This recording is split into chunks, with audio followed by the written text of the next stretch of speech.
It doesn't get better for BAA.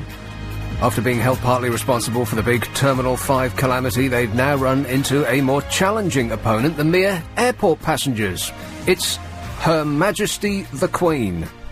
There's evidence to show that government officials and BAA have fixed the report on the planned third runway to cover up the problems that local residents would face if it went ahead. Distort the truth to further their own interests? Not this government, you're thinking? Hard to believe, I know. But it now comes to light that no less a personage than Brenda herself will be inconvenienced by being under a noise hotspot should the plan go ahead. Indeed, Windsor Castle might be due for free double glazing and insulation to combat the racket from aircraft taking off and landing. No problem, just add it to our bill, along with the rest of it. Like interest on mortgages on MPs' second homes, paid for by us, which are sold at great profit, the money kept by them. We don't mind, it's all part of the service. Or the Speaker of the House, the man charged with maintaining the integrity of the House of Commons, and the man in charge of investigating MPs' expenses has spent £1.7 million of our money on his own flat. It's a lovely flat, one of the finest in the land. He doesn't pay to live in it, and he doesn't pay for its upkeep. Well, he's only on £138,742 a year, and can shortly look forward to one of the world's most generous pensions, which we also pay for. And we paid for his new furniture, £148,000 worth of it. How can you spend 148 grand on furniture for one flat? We also bought him £13,000 worth of art. That must be nice. When he gets tired of the inside, he can repair to his garden. We've just made that nicer too. It cost £992,000. That's 8 grand off £1 million for a garden. I think we should all go to the Houses of Parliament now, form an orderly queue, open our wallets and purses and look the other way. That lot inside can just wander between us and take what they fancy. If we're lucky, they'll leave us enough for the bus fare home. £1 million for a garden. Wow. And one of the reasons that they don't want us to find out what they were spending their money on, apart from the obvious, apart from just look at it, is because, and this was the actual reason that they gave for not revealing what they'd spent on our money on their own expenses. They said that they didn't want to tell us because at the time they spent the money, they didn't know that they were going to have to tell us what they spent it on. Genius. Isn't that beautiful? And that's one of my favourite excuses for anything of all time. What, I didn't know I was going to have to say that? Yeah, exactly. I didn't know I was going to have to tell you. Brilliant. And they say the government is out of touch. I won't hear it. Not a word of it. And it seems that there is a change in people's mindset. And it seems to have happened very suddenly. These sort of things do happen. Like, for instance, a little while ago, Labour was way ahead in the polls, and the Tories looked like they might as well just go collect their P45s. They were never going to get back in. And then, almost overnight, it happened, and the polls said that there was a great switch around, and now the Tories are in an unassailable lead. And it happened for no particular reason that anybody can put their finger on. One giant elemental occurrence had not occurred. It's just people's you go along in one frame of mind, and then for no apparent reason you just change your mind, which is why polls are seldom to be believed. Particularly political polls, because they can change from 1 minute to the next. Like Hillary, for instance, was way ahead of Obama, and then suddenly she's never going to win, so she might as well drop out now. Well, it seems, and I read an article by some chap in the Times on Friday night about the people's mindset having changed about what it is that we're being asked to pay for on a daily basis. Over the last 10 years, through no fault of the government, the economy has been doing tremendously well. They just clung on there and hope for the best. They're scarcely able to believe their luck. Or rather, they thought, wow, aren't we doing a tremendous job? We can take full credit for this. And now that it's going down the pan, of course, it's the world credit crunch and nothing to do with us governor. They seem to be blaming it on America. Well, yes, that's right. But blame it on anybody. Of course, the boom times over the last 10 years didn't have anything to do with America or anything to do with China and all the cheap goods that we're getting from them and the corresponding respective deflation of everything that we're buying. There was an interesting article today about what things cost in the 1970s compared to what they cost now. I'll go through that in a minute. But the chap in the Times, and I read it last thing on Friday night. If you missed any part of that super show, by the way, you can always pick it up on our excellent podcasting service, which is available on the website lbc.co.uk/lbc+. Orky/dorky. And he said that there's been a change of heart. Over the last 10 years, we haven't minded that for any minor infraction of the rules, you will get charged £100 for staying a minute over your what do they call them? Parking meter allowance. Everybody was rushing to the microphone to tell me that one. Didn't know where you were going with it. Parking meter allowance. You know, you put your money in the parking meter, and if for some extraordinary circumstance you're 5 minutes late, that's £100, please. And we shrugged our shoulders and went, oh, well, never mind, eh? I'm earning. I just won't do it next time. For parking with one tyre slightly on the pavement, that's £100. And you think, oh, well. And we just sort of took it, and we took it, and thank you, sir, may I have another? And the chap in the Times said, you know, that mindset will carry you through the good times, which is what we've had over the last 10 years. And right enough, the inflation, not just in monetary terms, but the amount of times that they can fine you for things has gone completely out of all proportion to the crimes involved. Crimes in inverted commas. I know, I'm scared to walk out my house. Yeah, just to exactly. get fined. Precisely. Yeah. Soon they'll have a camera in your house, so that if you do a U-turn from your kitchen back into your living room without going through the hall, you're in big trouble, boy. Yikes. And he said that now that the belts are being tightened and that people are being fired and that inflation is, despite the government's best protestations, through the roof, they're pretending it isn't, but it is. People aren't going to be happy paying this stuff anymore. They're going to be brought up short and think, well, hang on a minute, £100 for parking slightly out of the parking bay? That's just, where's the justification in that? Meanwhile, you can stone a teacher to death and get away with it. By which I mean you can get a 12-month supervision order, whatever the hell that means. Now, let's make a list of the people, perhaps, that we'd like to kill, and for comfort, we can take comfort from the fact that we won't go to jail, we'll just get a supervision order, whatever that means. So, the penalties for actual crime seem to have nosedived. There aren't any anymore, which is why we're in the position that we are. The penalties for insignificant infractions of the rules, which they seem to change on a daily basis, have escalated beyond all proportion. And there is a mindset that this chap on Friday was saying that in times of trouble we think, hang on, no.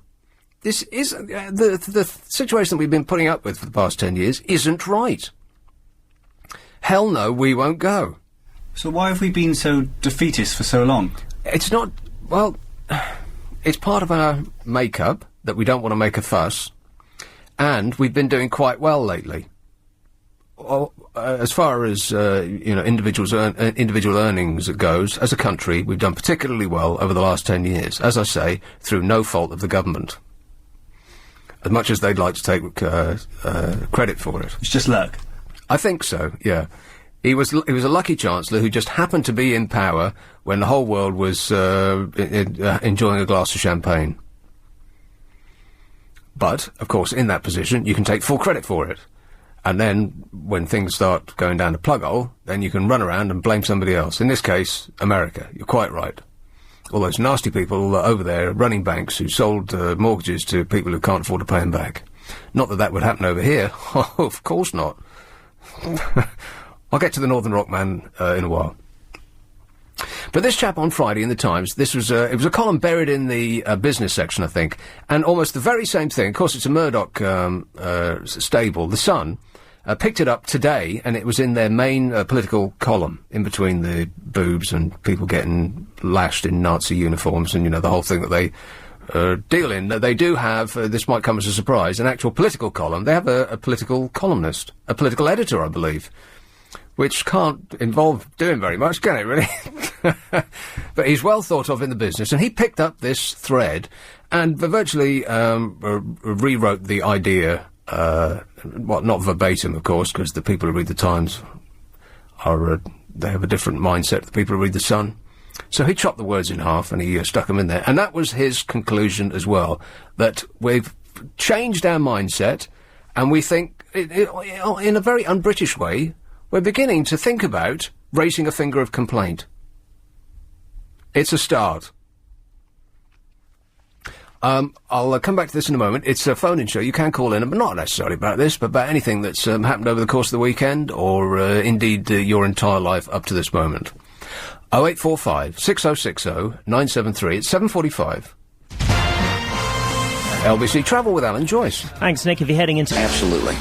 Absolutely. See, it's all his fault. All of our travails, all of the coming problems, all his fault. Everything that happened over the last 10 years, it's all down to Gordon. Thanks, Gordon. And one of the things that he was talking about in this article was about the price of everyday things that we don't really think about. And being fined ridiculous amounts for doing absolutely nothing at all is one of them. But one of the things was coffee. If you go and buy your coffee at one of these fancy coffee joints, how much would you expect to pay? That's right, £1,000. Oh. Well, a couple of quid, but that's still a lot for coffee, isn't it? It's insane. It's a cup of milk, isn't it? Yeah, but... Flavoured. Not very nicely, in most cases. But they stir it for you and everything. Oh, well, that's right, yeah. And they call them something fancy like a barista, whatever that is. I thought it was a less than term of endearment in Italy. I don't get the coffee ones, because... Surely you're just paying for air, aren't you? Yeah, well, when I used to get them, when I used to be, consider myself better off than I am now, I used to say no froth. Can they do that? Well, yeah, they can. They look at you very quizzically, because that's the whole point of the coffee experience when you go into these fancy places. We've got a big machine that will blow air up you. That's what fills up the cup. Up it is. Yes, that's right. And they say, no froth. Yeah, and I said, I don't want a half a cup of air. And they take this rather, it's like I'm a lunatic. I want no cream and no froth. I just want a cup of coffee. But how can you not like froth? And they look at the menu and they said, don't see it on there. And they say, oh. Anyway, Terry Patsalides downed 4 cappuccinos in Terminal 5. 4? And was hit with a bill for £360,000. What? No. 4 coffees, £360,000 in Terminal 5. Well, they've got to get back the building costs somehow, haven't they? It's perfectly reasonable. What are you complaining about? Terry, 59, who was waiting to meet a traveller, was handed the printout at the Giraffe Juice Bar. She said the baggage delay was so long, I finished off 4 coffees. Well, she could have had a family, the baggage delay was so long. It takes longer to get your baggage than it does to fly here. Can you imagine that, by the way? You fly here on a long-haul flight, it's an 8-hour flight, and you get here, and the only thing you want to do is go back to your house, your hotel, wherever it is, rip all of your clothes off, take a shower, and go to sleep. No. You must wait for your baggage longer than it took you to fly here. So close yet so far. Yeah. You know what they're doing with them now? They're sending the bags to Italy. Why's that? Apparently, people in Italy know how to sort bags. Just so that they can wait a little longer. Doesn't that beat all? We have to send them to Italy so they can send them back here to the right address. People who've arrived in this country want their bags in this country, Britain. Yeah. So they're sending the bags from Britain to Italy so that Italy can send them to Britain to the right address. Are you with me? Yeah, but it doesn't make any sense. The whole world's gone crazy. Terry, 59, for 4 coffees, given a bill for £360,000. When I got the printout, I told the waitress that, although they were very nice, I thought £90,000 per cup was a bit over the top. She went bright red when she saw my bill was £361,514.97. That's very precise, isn't it? That's not just an accident. That seems to have been precisely worked out. And said that it should have been £12. A Giraffe Juice Bar worker said it was just a glitch on the computer, the bill was cancelled, and everyone had a laugh. And the thing that struck me about this was the bill should have been £12. That's £12 for 4 coffees. And that's considered reasonable. We've gone insane. This is not a coffee in a Michelin-starred restaurant. This is not the end of a £200 meal. This is a cafe at the airport. Yeah, but to be fair, who has 4 coffees like that? Well, I don't know. She must have been, after that, you think she'd be out of her mind. She'd have been able to sort the bags on her own. You only just go in for one, don't you? Surely. Well, she was waiting for somebody to, to come through Terminal 5, so she was lucky. She's lucky she wasn't hungry. But no, it would have cost her $1 million. But no one was making her buy those coffees. £12 for 4 coffees. That is staggering. That makes them almost £3 each. And you're raising your eyes to the ceiling thinking, 4 times 3... Yeah, £12. Yeah, but she didn't have to buy them. That's a ludicrous thing to say. I'm talking about the price of coffee, just the price of ordinary everyday things that we've just accepted now. And it would have been a small cup too, and it would have presumably been, because she's 59, she wouldn't have wanted one of these new-fangled frothy coffees. She would have wanted, like a coffee. Like people of my parents' age, they'll walk into a coffee shop and they'll say, "I'll have a coffee, please," and the person behind the counter will just look at them like they just dropped in from space. A coffee. Good grief.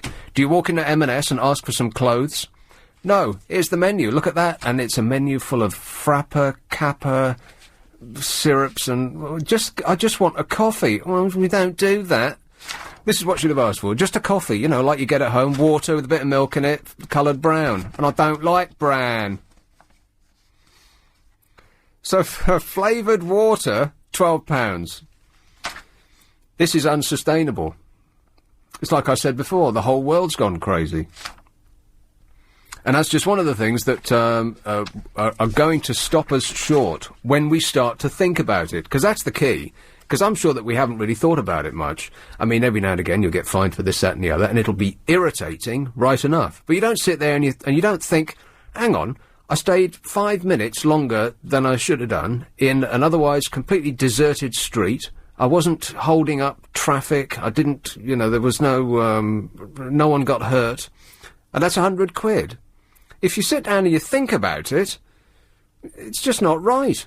But you can avoid getting any fines. Here we go. Any the fines voice at of all. reason.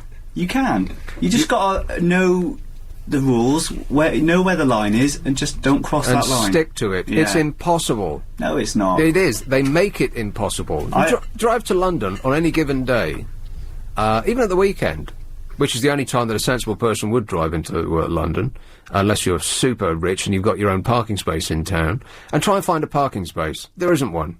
And so you, like I did on a Sunday, so you put it on a yellow line, and I think the rules for yellow lines are, we'll make it up. It's not that it's free after 6:30. It's that there's a sign somewhere in the vicinity that will tell you what the rule is. And it could be you can't park there at any time. Now, you have to go and find that sign. I absolutely guarantee you, with a microscope, you won't be able to find that sign. So it's guesswork. So in other words, they're making it up. So it's impossible not to infringe the rules. They make it so. And we're going to... I just get the feeling that there is a bit of a change of heart in the general population, that we're thinking, hang on a minute, we've been punished and punished, we've been taking it and taking it, and at some point or other you've got to think, hell no. There's that phrase again. We won't go. We won't pay. Yeah, we won't pay, yeah. And I wonder what would happen if there was mass civil disobedience. You get fined if you don't pay your TV licence to watch programmes that you don't want to watch. Right. Yes. Yeah. It's true. You get fined for straying a couple of miles an hour over the speed limit, which everybody does all the time. You just get unlucky if you happen to be doing it passing a speed camera, or, in North Wales, a horse box. A police force accused of waging a vendetta against drivers has a new weapon, a speed camera operated by officers in a horse box. The stealthy ruse is North Wales Police's newest crackdown on motorists. Parked on a grassy verge in Conway Valley yesterday, the box looked like its driver was having a short rest break, but inside, 2 officers were training their cameras on all cars going past on a Sunday drive. So, presumably, all crime in North Wales has been solved. They don't have a problem of crime in North Wales. It's completely cured. No burglaries, no robberies, no murders, no assaults, there's no drunkenness, none of that. So that they can afford 2 officers in the back of a horse box, peeking out, seeing if anybody's straying over the speed limit in a country road, which, honestly, in North Wales isn't going to have anything on it, is it? I've been to North Wales. No one lives there. And that's an actual fact. What are we still doing here, then? So, it's like I say, it's it's all gone crazy. There's no justification for it anymore, and I think that's the key. Here's a phrase from your childhood, which I think is justified in dredging out. Now, you probably haven't used it for a good long while, and you feel a bit silly when you say it. But you know what? There's very few phrases that don't suit this circumstance better than "It's not fair." Bidders must be over 16. lbc.co.uk for full terms and conditions. Yeah. Here's Acton. Hello, Kate. Hello. Kate. Hello. Yes, Kate. Hello. I just, your friend there in the studio said that, if you abide by the rules, you don't get fined. Well, actually, that's not quite true. I parked my car outside my house, and I was waiting for my resident parking permit to come through, and I put a visitor's parking permit on it and scratched out the little numbers for the day and the month and the year and all that. And so when I came back at the end of the day and I had a fine on the car, I was kind of surprised. Anyway, so I complained about it, and I got a letter back saying, no, it wasn't scratched out properly. Pay now or it goes up in 2 weeks. Yeah. So I rang Ealing Council and I said, I think this is completely unfair. I had scratched it out. And the guy said to me, he said, well, you hadn't scratched it out, strongly enough so that it showed enough. And I've seen ones that are much better scratched out than yours that have also been fined, like someone had scratched out day 2 on Thursday or something, and a tiny little scratch mark had gone on to day 3, and they've also been fined.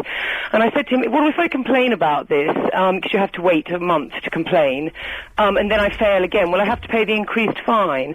And he said, yes, you will. And I said, well, how's that fair? And he said, well, I don't make the rules, love.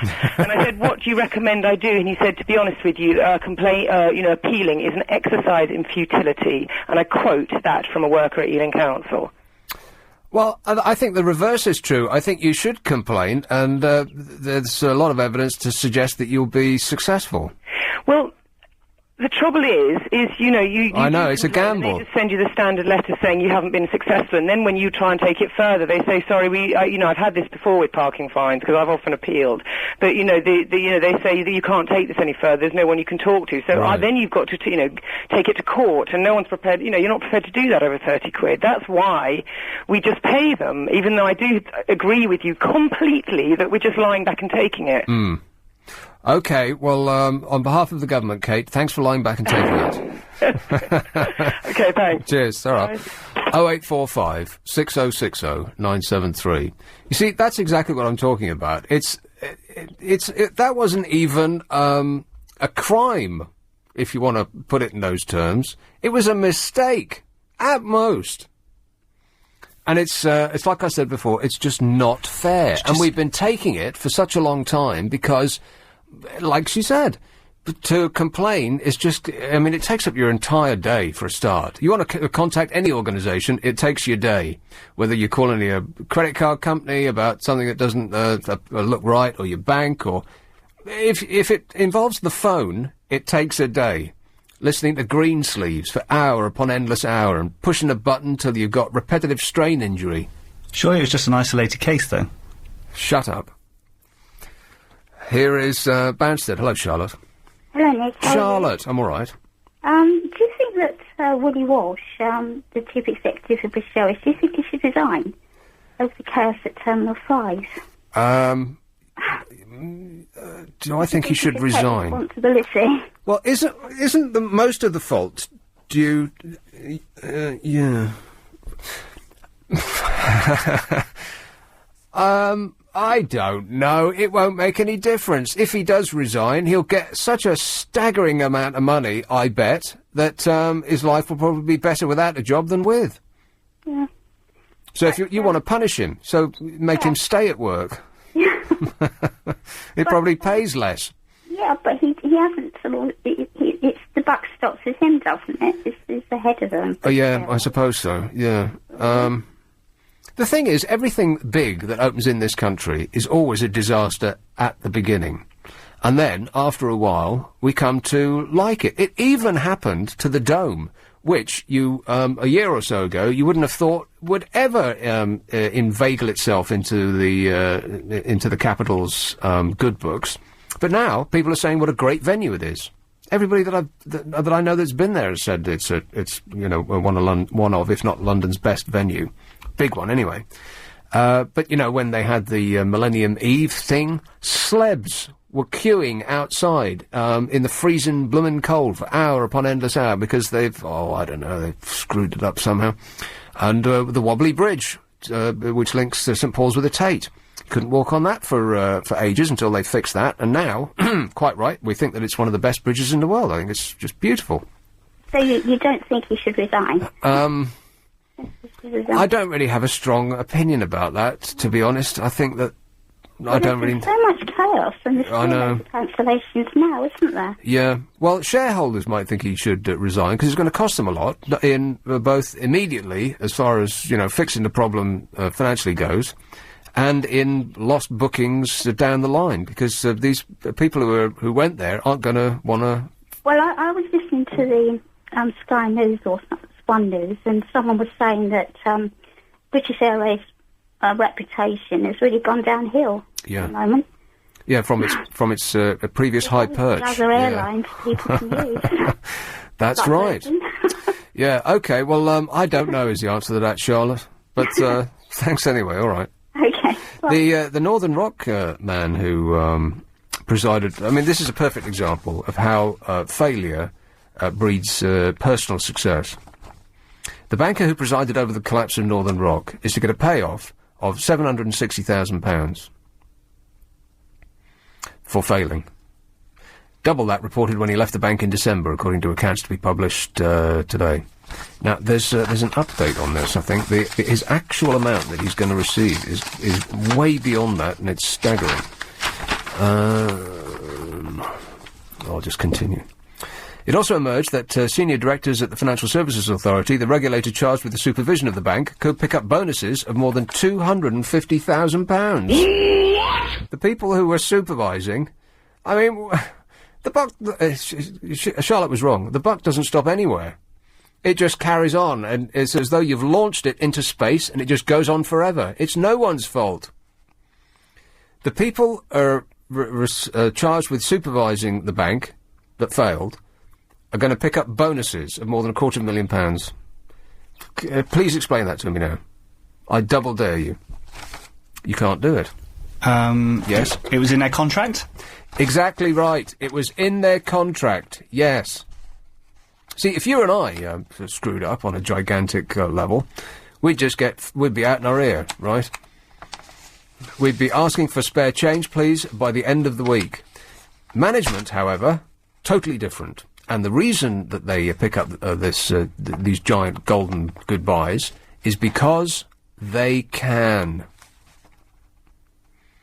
Documents show that the FSA hit more than two-thirds of its key targets, a similar proportion to last year, when 4 senior directors shared performance-related bonuses of £296,000. So they hit two-thirds of their key targets. So in other words, they missed a third. A third! That's almost 33.33%. And for that, they get rewarded. That seems like failure to me. Although, suppose if you equate it with the GCSEs, 66%, that's an A. It used to be borderline C. Now it's an A. He actually gets much more than this, and I seem to have lost the full amount that he's getting, but you know what, it's just too depressing. Here is Pimlico. Hello, Lisa. Hello there, how Lisa, are you? good, thanks.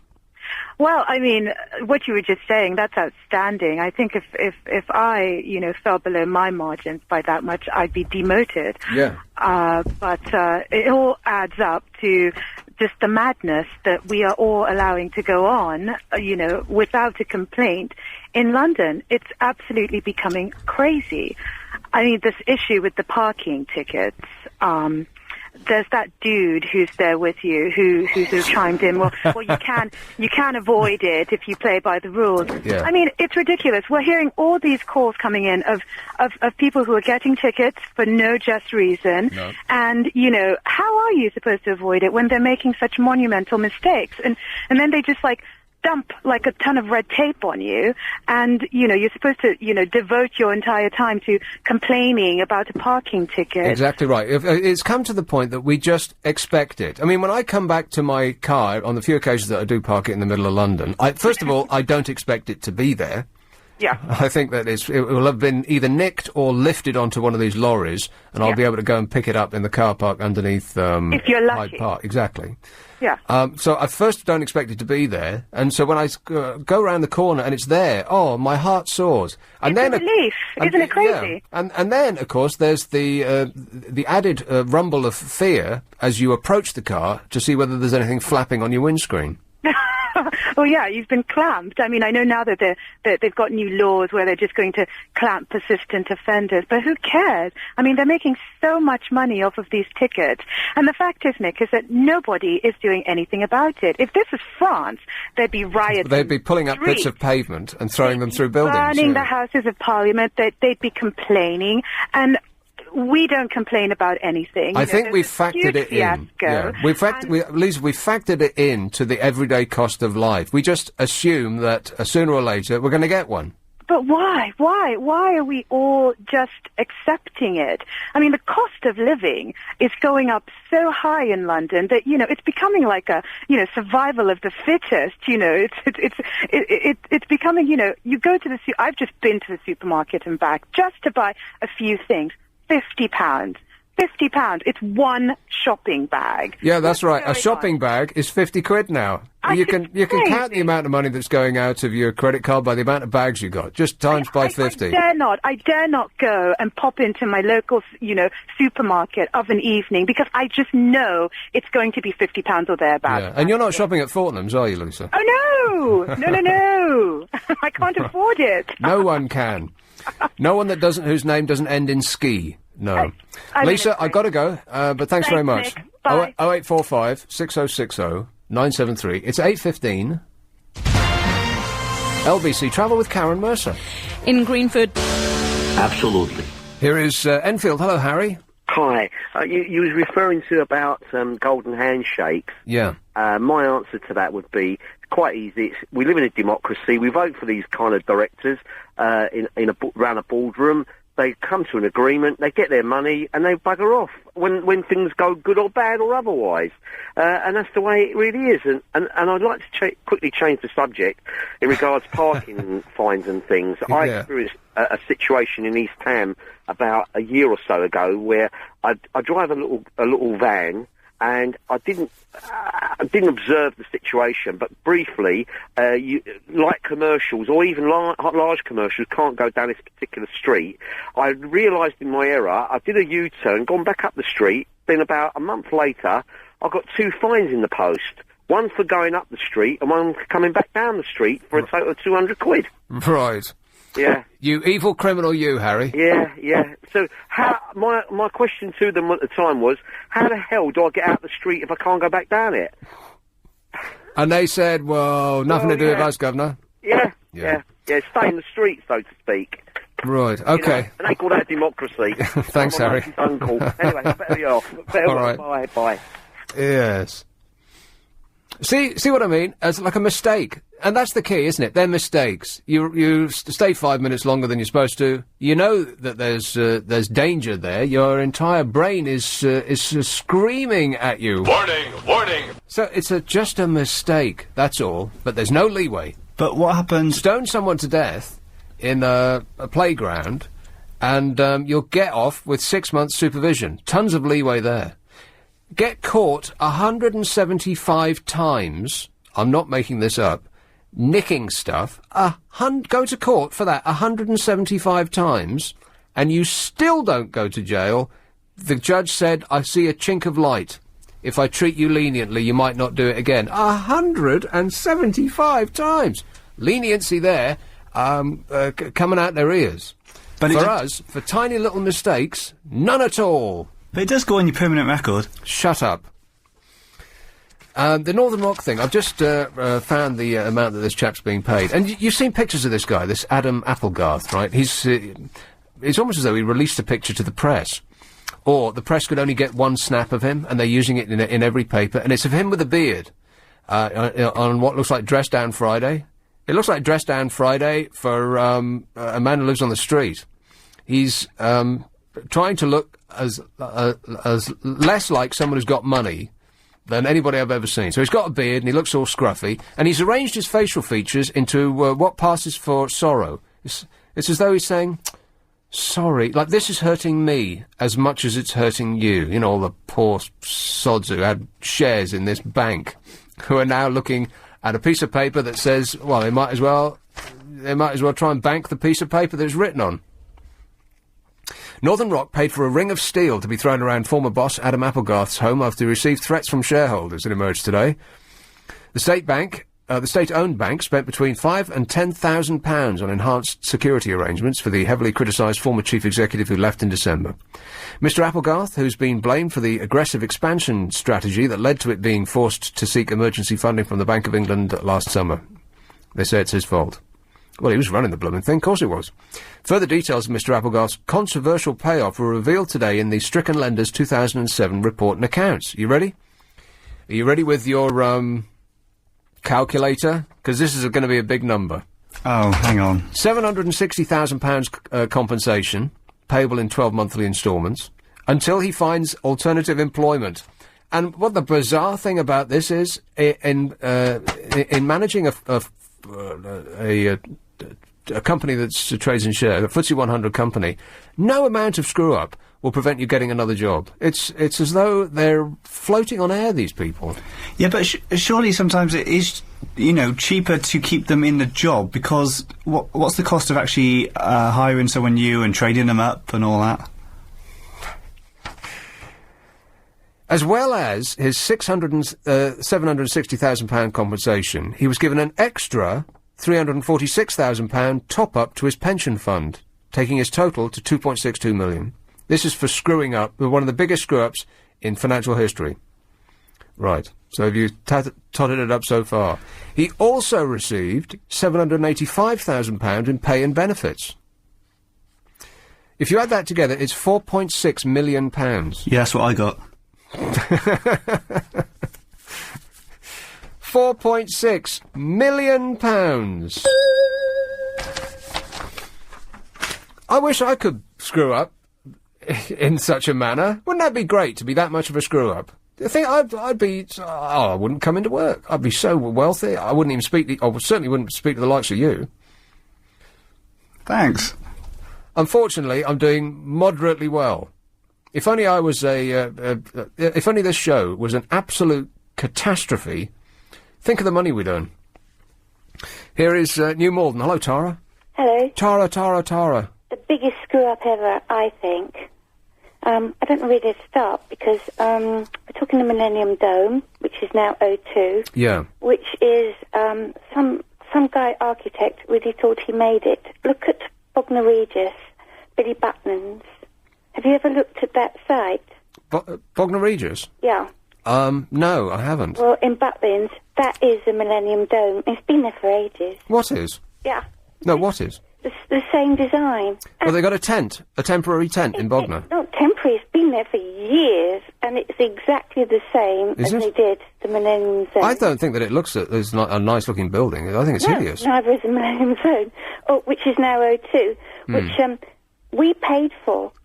That's right. With our tax. Yeah, $1 billion. They sold off because they couldn't afford to keep it running. Yes. And now O2, great, good on them. Well, they seem to have come in there and done an excellent job. Yeah, but who paid for it? We did.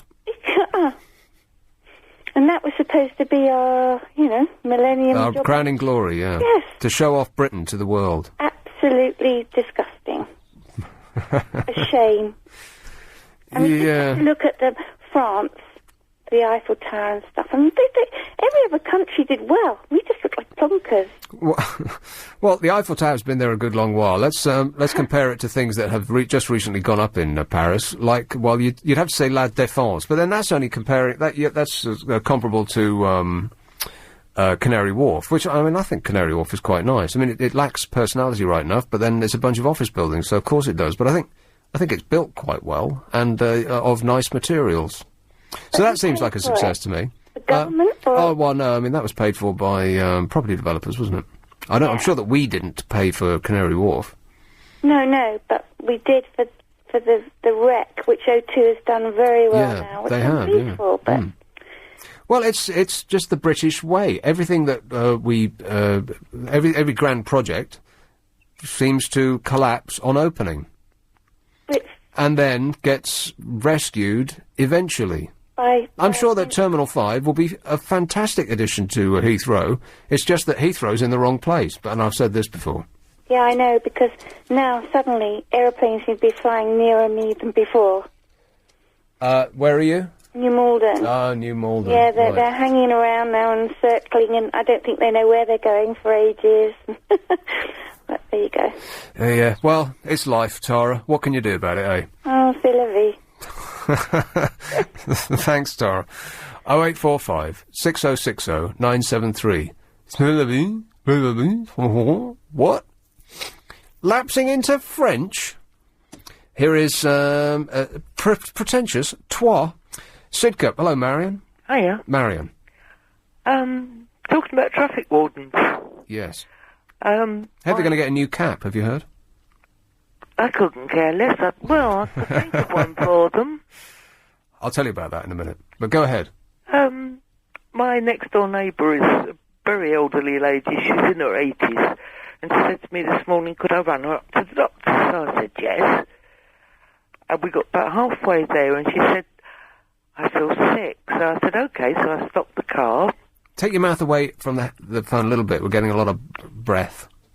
And stopped the car, opened the door, and she was being totally sick all over herself, her skirts, etc. Oh, that's nice. And the traffic warden came along, and he said to me, you can't stop here. Right. So I gazed at him and said, why? It's a double yellow.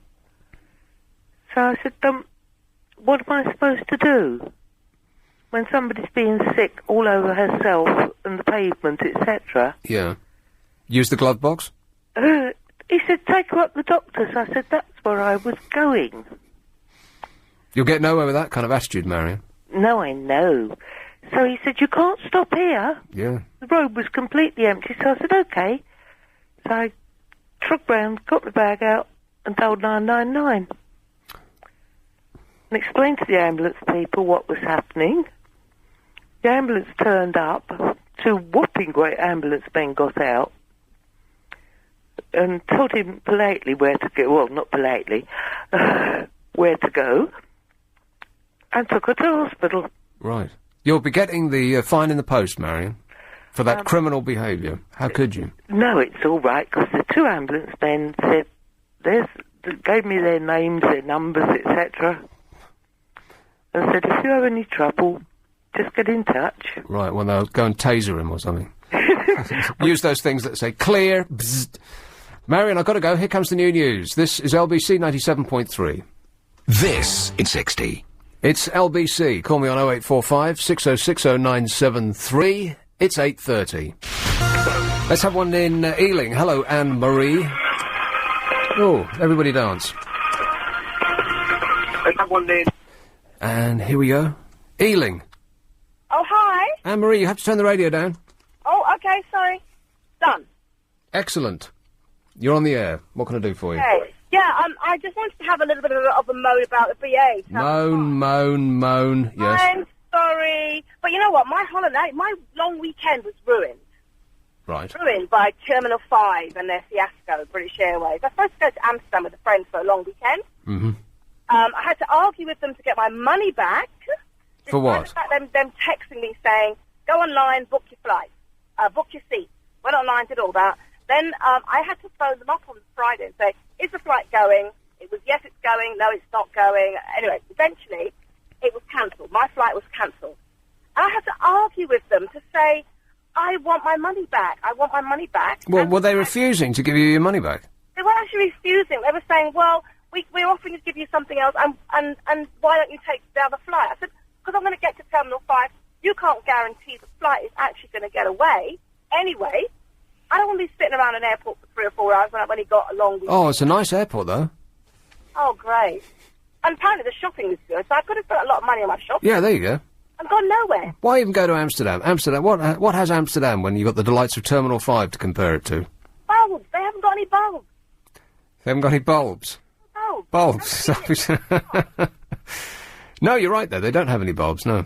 No. Anyway, I argued with them, and they eventually said, well, as a gesture of good faith, we'll give you your money back. Yeah. I was incensed. And who's going to pay me for my hotel? I've obviously paid out for the hotel. Who's going to give me my money back? I've got to write into British Airways and claim it back. But there's no guarantee. And who's going to pay me for my ruined weekend? I've had to spend the weekend in London and wet. When you could have been traipsing around the delights of Amsterdam in the wet. In cafes and drinking hot coffee. And Yeah, all that stuff. Yeah. So you didn't get to go? No, I didn't. Oh. I didn't get to go, and I'm so annoyed because I can't book another long weekend. I'm taking time off work, and you know the whole story. Mm-hmm. Anyway, getting on to about parking tickets. Were there no other planes available? I mean, I know Amsterdam is a popular destination, but did you try other airlines? I don't even know why I'm asking. It's none of my business. The other airlines were booked up already. Funny enough, other people had gone and booked them up. Right. I was too late. And I didn't want to take the chance, you know. You'd get down to Terminal 5, they offered me another flight. I thought, yeah, go and do it. But you get down there, and then it'll be like, oh, you've got to wait an hour. Oh, it might be 2 hours. Oh, hang on a minute, we might have to wait 3 hours. I'm not going to be sleeping, even if the terminal is new, in Terminal 5. Well, no, I mean, if it's just a short holiday, then it's not worth it, is it? Exactly. I mean, I recently went away, but it was for a much longer period, and I was supposed to go on an overnight flight, which would have been perfect, because it's a really long way off. It's Thailand, and if you go on an overnight flight, then you just sleep and you wake up and you're there at a reasonable time. But they cancelled the flight. Sharp intake of breath all round. Cancelled, you say, and they said, well, they weren't even going to tell me. Well, that's the part that I found a bit much, because I wasn't even in the cheap seats, so they should have given us a ring. Huh? Why didn't they tell you? They said, oh, we're busy. Busy. So I would have left the squalor of my own flat and gone to Heathrow, and they'd have said, well, you'll have to hang around for 8 hours. And then I would have been upset that I just spent 50 quid in a taxi to get there. Oh, you could have got some insurance money back, though, couldn't you? Well, you know what? When it came down to it, I thought I can't be bothered asking for a refund or compensation, and I'm sure that's what that's what the companies like that are hoping for. That people can't be bothered. 50% of the British public can't be bothered. They can't be bothered to complain. You know what? If we all did it, a bit like the French, we'd get a lot more things done.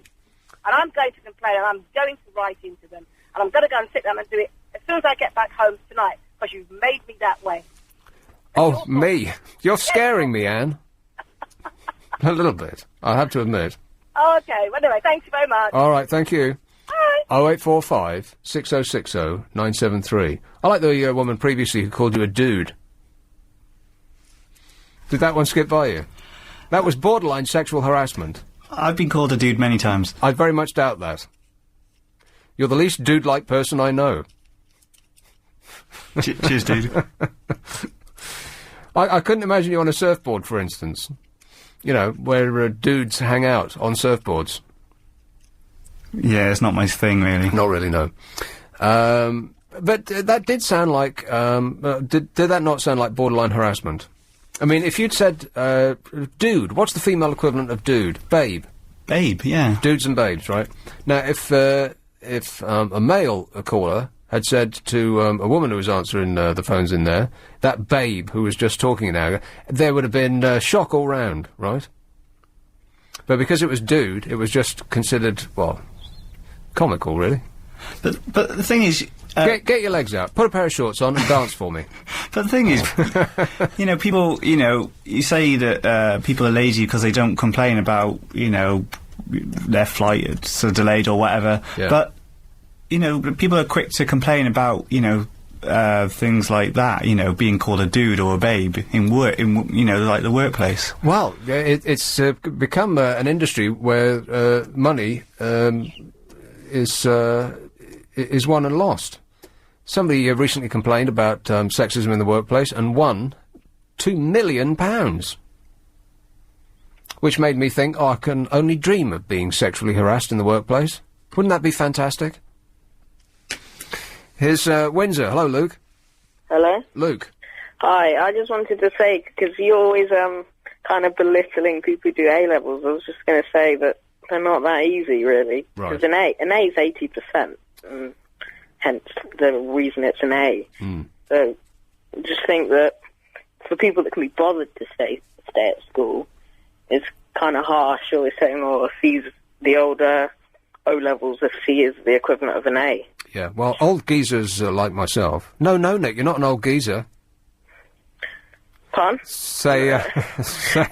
Like to belittle people who are doing what they did a long time ago. And when we struggled through, we thought, this is the hardest thing that has ever been devised by man.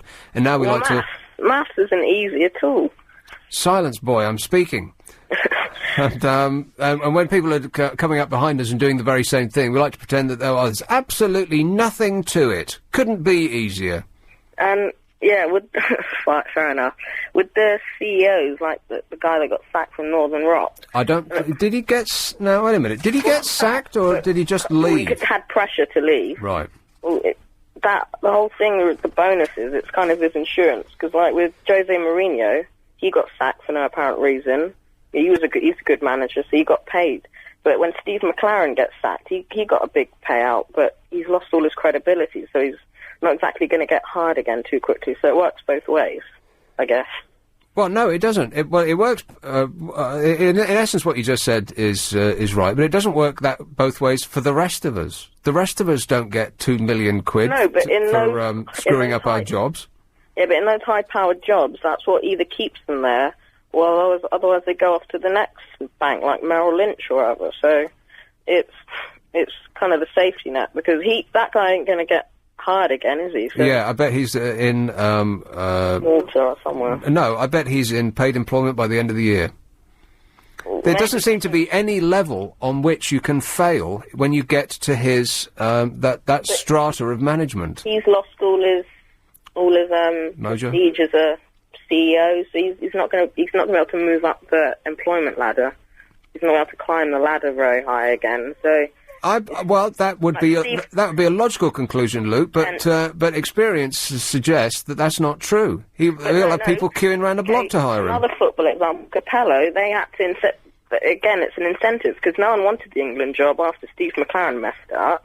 So he's getting paid like £6 million. That's nonsense. People were desperate for the England job. It comes with millions and millions of pounds and almost no work involved. No, but but they want a good manager. They had to incentivise him by giving him so much money. Otherwise, he wouldn't come, because Stephen. Luke, the only level at which you use the word incentivise is at management level. All of those scroats are the workers, the people who actually do all the work. There's no incentivising other than the whip. Yeah, but if you're working in any other job, you're not going to get a bonus anyway. This is a boy in Windsor, probably goes to Eton and will be running a FTSE 100 company within 20 years. Yes. Did I get it? How anyway. Close to the nail am I hit? Thanks very much, Luke. You keep on keeping on. You're our future. As painful as that is to admit. 0845 6060 973. Hey, parking wardens are going to get a nice new uniform. It's the end of the road for parking attendants as we know them. Attendants. But where did that come from? Attendants. They're parking attendants. That doesn't actually make sense in English, does it? They're attending parking. A mystified silence all round. They're now called civil enforcement officers. And now come complete with new powers and uniforms. Westminster unveiled their new look. Gone are the peak cap, blue rib jumper and yellow fluorescent vest to be replaced with a baseball cap and a bomber jacket. That's nice. The new Traffic Act, which replaces the Road Traffic Act 1991, also allows CEOs, civil enforcement officers, to issue parking fines by post if they're unable to fix the penalty to the car, which happened to me a little while ago. I was standing outside a shop in Bond Street, just loading something into my car, minding my own affairs, and I was there literally 2 minutes on a yellow line. I wasn't obstructing anything, and two of them descended on me like a pair of vultures. They were trying to fiddle about with their little machine and get me a... Are we keeping you up? That was the biggest yawn I've ever seen in my life. Give her an iPod. Let her listen to something else. Where was I? Oh, yes. And two of them descended on me.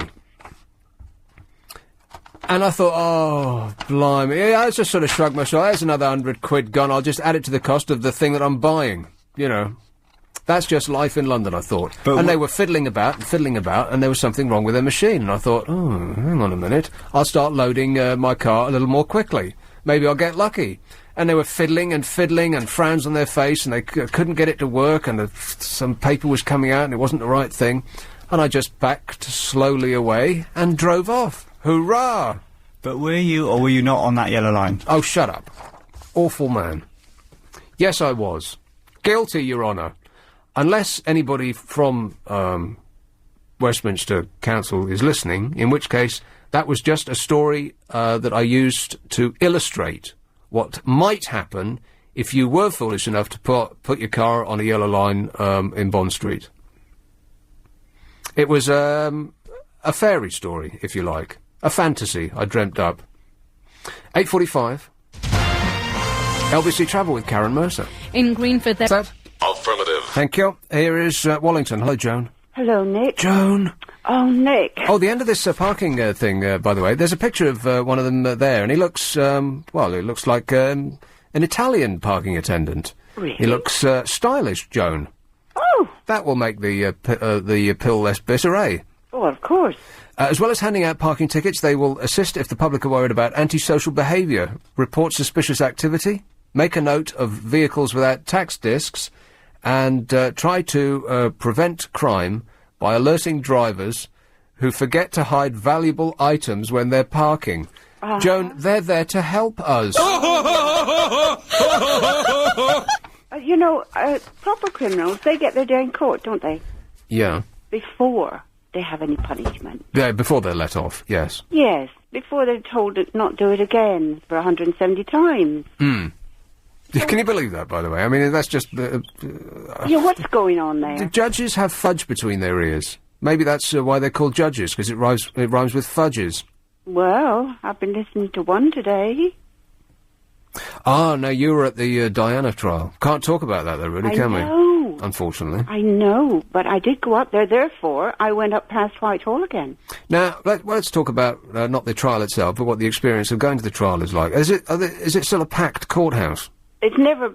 well, the court is so small that, I'd say, there are only 20 public allowed in, because that's all the seats are for the public. But don't you think that's weird? Don't you think that's a bit strange that they would hold it in such a... Yeah, but then it hasn't had many people attending. Right. And really... Don't you think that's odd? It is very odd, except I just think people think, oh, well, I'm getting on with my life now. Yeah. And I'll hear the result in the end. I suppose so. But I find the whole process so fascinating. I would just wish I could be there every day, and I can't. So does the guy with Diana written on his face still show up? Oh, absolutely, every day. Has he still got Diana written on his face? Yes. Okay. Yeah. Yes, there are some people that seem to have managed... I don't know, they may have actually gone every day apart from him. But I go, well, maybe once, maybe twice a week. Yeah, once in a while. And I'm going up again tomorrow because it's the other half of the summary tomorrow. Well, yeah, it's all coming to a close. You'll have to find something else to do, Joan. Oh, I don't know what... other excitement I can find, really. I'll have to think about that. Yeah, you could wander the streets of the city and try to catch CEOs as they throw themselves from the balcony of their offices. Yeah. No, it's very, very, very interesting, but very bewildering as well, because, you know, you keep hearing this and this and this, and we're not allowed to talk about it. No. But isn't that silly? I mean, if this was happening in America, you could talk about it until the cows come home. You could talk about any trial. Well, the newspapers are talking about it. Well, I know, but they're allowed to, as long as they put right at the end of the article, the trial is continuing, or whatever the phrase is. Oh. Well, couldn't we say that? Apparently not. There are different rules for radio than any other medium. Well, sometimes I'm glad of that. Are you? Yeah, sometimes.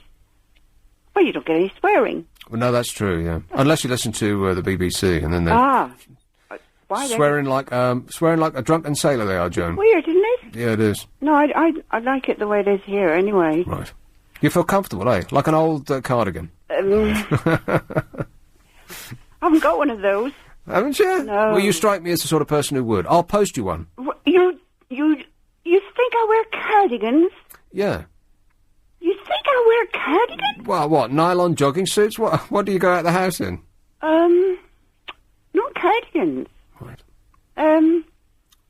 No. Steel-capped engineer's boots and a tutu? Why do I sound like a person who wears cardigans anyway? Because you're called Joan, and you're a lady of a certain age. Oh, I see. Yeah. I said, well, you know nothing about me then, really, do you? I know, I don't. People of a certain age aren't all the same anyway. There are millions of different people of a certain age, aren't there? Anyway, think about it like this. You're old enough to have been a grandfather about 10 years ago. Oh, well, in certain parts of the country, I'm old enough to have been a grandfather by the time I was 13. Yes. That's actually not true, is it? So, I mean, I won't speak to you like you're a grandfather, though. You know, I'll just... Have you still got that calculator in there? 13, not quite right. Anyway. What's not quite right? That you'd be a grandfather at 13. I think it had to be at least... No, you said... At least 15. I mean, people are fathers at 19, 20... Yeah. Mind you, in Croydon, anything goes. My father was 20 when he met my mum, and he got married. Well, he got married at 20, met her when he was 18. And he had me by the time he was 21. He looked perfectly respectable. But, you know, so... What are we saying? I don't know what we're saying, Joe. Anyway, I was going to say, those same people in Whitehall... You're talking about the seamy underbelly in Wallington. Go ahead. Why don't the people who are doing the so-called roadworks in Whitehall get a parking ticket?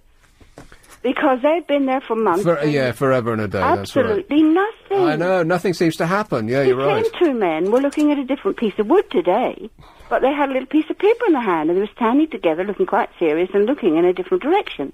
That was one section, and a man sitting in a little van, and then the other section right down near Trafalgar Square. Do I mean Trafalgar Square? Yes. Two of them were sitting having tea, and that was it. Tea? Oh, that's nice. I could do with a cup of tea myself. I should go into the roadworking business. And when I was coming back, there was no action at all. Nobody was even standing. Well, I know, I pass it on a weekly basis, and nothing changes. No. But, I mean, seriously, why wouldn't they be fined for doing this in the middle of the most important part of our city? Well, somebody should get a hold of it. It should be someone's job to organise these things, because I absolutely guarantee that when they fill it in and they take the cones away, some other oiks will come in and dig it all up again for something else. I wouldn't mind if it was small. If it was something like, they left a little car sitting there while they were digging a 6-foot hole. This is how many feet wide, you know, and how many feet long? And by the way, you know how they've been very keen to update our Trafalgar Square and make it absolutely gorgeous by chasing all the pigeons away. Yeah, and taking good all thing the too. Traffic from the top end. Well, they haven't chased them far enough. Are they still there? Pigeons? Well, I only passed by it. I haven't sort of strolled through it, but I bet there still are pigeons there. Well, anyway, they you know, you mustn't have pigeons. Yeah, and well, you shouldn't. Have cars up the top. No, quite right. And then, as you pass it in the bus, and this is not just once or twice, I look up to see Trafalgar Square. Infested with tourists? What? Go on. There were two great big cocoons, big square cocoons all round, I think must be two of the plinths. And vans and machinery. And I'm thinking, I thought it was supposed to look good out of our square. What, the one on the northwest corner? As you come up Whitehall. Yeah. And there's something on the left, right, all cocooned, and there's something on the absolute right, all cocooned. Cocooned? Yeah. In that white paper stuff. White. Right. Yeah. I don't know, maybe they're cleaning it, Joan. Yeah, but I mean, why would they just leave it there when there are tourists coming to look at the place? I've got no idea, but I do know that they're going to change what's on the plinth on the northwest side shortly, and we should start up a campaign to deny what's her name, the gobby East End woman, her meerkats, because that's the most ridiculous thing I've ever seen in my life, and it's the sort of heart-twanging nonsense that will pull the public in and get them to vote for it. Tracy Emin's meerkats. Oh, Struth. If she wins, of the four things that are up there, and I think one is a ship in a bottle, one's some sort of... completely out of character. What? Any of those things. A ship in a bottle would be good. Meerkats? What? Ship in a bottle? Yeah. How's that going with the rest of the Well, it's Trafalgar, isn't it? Oh, but right. It wasn't that kind of... No, it wasn't that kind of thing. Not in a bottle. That's one of the things that they're proposing. No, that's ridiculous. No, it isn't. That's a good idea. No. It is. And you know what they say? If you disagree with me, I'm right. No, Joan, you're wrong. But thanks for calling anyway. Bye-bye then. Good effort. Cheers. 0845 6060 973. That was a sigh of resignation at the end there. There's no talking to me. You're quite right. But the meerkats must go. I don't care if the public do clap their eyes on them and go, it's rubbish. Plus, just Tracy Emin. I mean, do me a favour. A ship in a bottle, maybe. And then there's a burnt-out car. Which I hope is a joke. But you only have to go to Brixton to see one of those for real. It's practically 9 o'clock, or getting that way on LBC. We are gathered here today to witness... There is a new sexual harassment law to protect staff from customers. Now, I think that there was some discussion about this during the day on LBC. Employers will be duty-bound from next week to protect their staff from sexual harassment by customers, suppliers and others who they encounter in the course of their work. Workers are already protected from harassment by colleagues, but under new rules which come into force on the 6th of April, they'll be able to seek damages from employers who fail to take reasonable steps to protect them from harassment by a third party. This is after somebody just sued their employer for damages after sexist behaviour in the workplace and got £2 million. And we were thinking, oh, yeah, wouldn't that be great? Of course not. They're also expected to have the biggest impact on catering, hotel and retail trades. And the question is, of course, what is sexual harassment?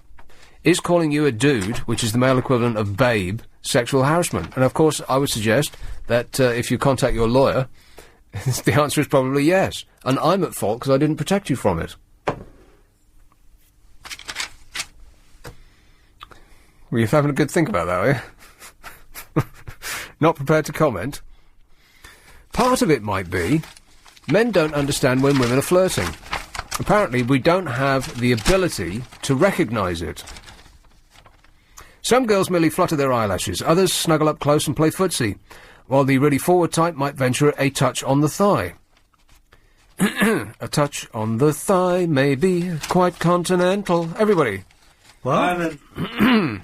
The male brain, it seems, is hopeless at picking up come-on signals, according to a report to be published next month. This leaves men impervious to the seduction techniques of the opposite sex. A study by scientists at Indiana University tested 280 undergraduates of both genders on their ability to spot social signals. They were shown photographs of women and asked to categorise them as friendly, sexually interested, sad or rejecting. The male students were far less accurate than the females at interpreting body language. In other words, they couldn't tell whether they were sad, rejecting, sexually interested or friendly. Is that because we just don't think much of ourselves, so we just can't comprehend that someone actually likes us? men don't think much of themselves. Are you kidding? Oh, is it just me? Now, do you mean that we don't think about ourselves much, or we don't think much of ourselves? No, we don't think much of ourselves, and we can't comprehend that, you know, someone might actually like us for who we are. I think that there's two types of men. One, who are like you just described, and others who think that they are, despite all evidence to the contrary, so unutterably lovely that everybody and their dog thinks that they're, wants to lick their face. The male students far less accurate than the females at interpreting body language, particularly baffled by the difference between flirty and friendly. When shown images of women making advances, men tend to misread the sexual cues as friendliness. At the same time, they mistook photos of women merely being friendly for sexual interest. So we got no idea what's going on. And that might be partly what you get in the bar. Oh, you all right, love? You know, all of that. It's because they're just being nice, because they're working behind a bar, and we, men, we disgust me, or interpret that as the big come-on. And so we lumber clumsily into responding in kind, at which point we get a slap around the chops and a lawsuit to match. And we just stand there bewildered, thinking, what the hell have I done? Where am I? The researchers found that women overestimate men's ability to pick up sexual signals. They argue that many females wrongly believe that the men are well aware of their attempts to woo, but are just not interested in responding. Failure to pursue could be an indicator of misperception, but could easily be explained by non-interest, these scientists write. In contrast, women are very aware that males get the wrong end of the stick when they're simply being friendly. This is because, the researchers argue, men are slime. Oh, no, hang on. Men who misconstrue a friendly gesture as a come-on are more likely to follow through with inappropriate behaviour. And that's where the next stop is caught. Best-selling author Kathy Letty said the research proved that women are far more fluent in body language. It's really confusing for women, she said. The average bloke either doesn't realise we fancy him until we are giving birth to his children, or he presumes all women fancy him all the time. There you go, see, I was right. It gets wearying being right about everything, constantly. God was playing some kind of prank when he developed two sexes, said Kathy Letty. Who's Kathy Letty? Never heard of her. But that just goes to show how unfeeling and ignorant you are, being a man. I can see you for that. Forest Hill. Hello, Jill. Hello. Jill. Oh, God, you're so right. And by the way, I love you. I love you more. And that, by the way, you can take as being sexually harassing.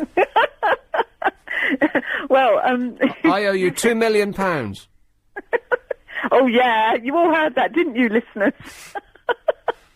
I'll pop it in the post. Oh, okay, then. What, that Monopoly money? Okay.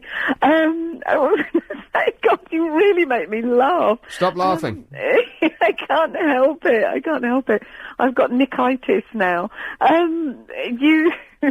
You're so right with figures. It's not what I want to talk about, but you're so spot on. I've met the majority of the, I'm, God's gift to women, but I have to use the equivalent of a verbal mallet over the top of their heads to make them understand I'm not interested.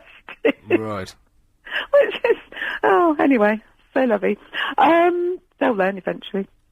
What I wanted to talk about was sparked by your conversation with that very young boy, and by the way, I thought you handled him beautifully. When are you going to have kids, Nick? Yeah, right. I'm so great with children, yeah. Anyway, yes, but out of mouth of babes. I mean, the young man was trying to reason and understand why, because his logic was saying, with regards to Northern Rock, that and these failure executives that we have to tolerate, that, if someone has failed, then they go to the bottom of the ladder or they don't get a job again. And his child's logic was, they need all this money because if they do fail, then they won't get a job again or they'll go to the bottom of the ladder. Now, see, he sounded... rightly said. He sounded to me like the son of somebody who runs a giant company, Windsor. Well, I'm not going to go there yet, but you put him right. because you said, no, young man, he will be in a job by next month.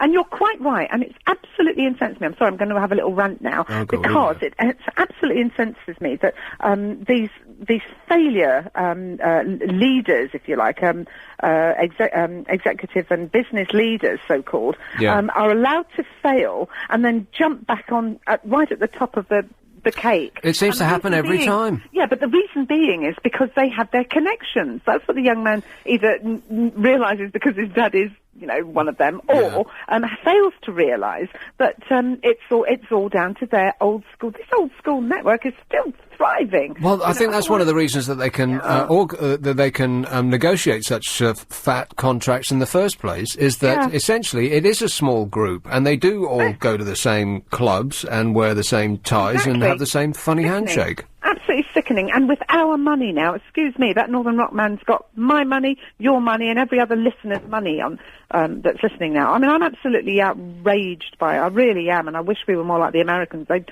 kick him out and kick him to touch, and he really would need, that little boy would be right, and that would be the well, that's one of the reasons that... out the mouth of babes. Yeah, that's one of the reasons that the city has overtaken Wall Street over recent years, is because the city is organising itself like the Wild West, whereas Wall Street, it comes down very hard on people that step out of line. Yeah, but eventually it's all going to come crashing like it did at Wall Street. It all came crashing on them. Don't... really gets to me. It's so wrong. I think you should just wrong, especially with our money. You'll have to adopt the same attitude that the rest of us have used to survive all these years, Jill. Just shrug your shoulders and say, "Oh well, try it with me now." No. I'm going to be more like the French and the Americans. I'll scream and shout and go, "No, right, no." And I could use a few French expletives, but I won't. Okay, well, the best of luck with that, Jill. Oh, by the way, finally, dude. Dude isn't just an expression of the male equivalent of babe. Because don't forget, in America, boys call each other dude all the time. Hey, well, dude. Yeah, that's right. But what's the female version of dude? Well, I suppose babe. But even sometimes women call each other babe. Yeah, each other babe. Yeah, that's right. Hey, babe. Mm. But the assumption is now that is sexual harassment. If you call somebody love or dear or hen, like they do up north, or chook, or, any of these phrases, you're actually sexually harassing that person. That depends on if you like them or not. End of. I suppose so, yeah. All right, thanks, Jill. All right, hen. Cheers, love. 9:14. LBC Travel with Karen Mercer. Well, the M1, there was an accident. Now we have a How Low auction running at the moment. It's for a Toshiba Satellite Pro laptop. It's a model that lets you tackle your daily challenges. Powerful processor performance. A 15.4-inch widescreen notebook runs the business applications while providing effortless connectivity. It's got the lot. Chuck. It's a reverse auction. That is the lowest bid that nobody else makes by the end of the game, 7 o'clock tomorrow evening, wins.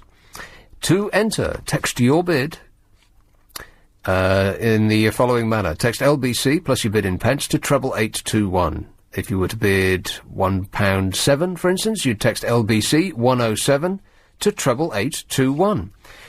Bids cost £1.50 plus your standard network rate. Lines close 7 p.m. tomorrow. Bidders must be over 16. See lbc.co.uk for full terms and conditions. Primrose Hill. Hello, Pete.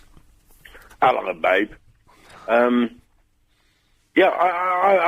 thinking about these fines for parking and other related, which are totally disproportionate. Hysterical overreactions to slights. Yes. Yeah, and I believe...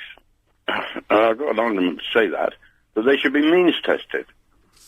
Yes, there's some. Now, for example, take myself. I'm a pensioner, right? Half £100 represents about half my weekly wage. Yeah. Now, if that was applied to everybody, and I pluck a name out of the sky, right? Michael Martin, the Speaker of the House of Commons, for example. Yes. Well, it'd be nothing to him. It would be about nearly 0% of his weekly wages, wouldn't it? Nearly naught, yeah.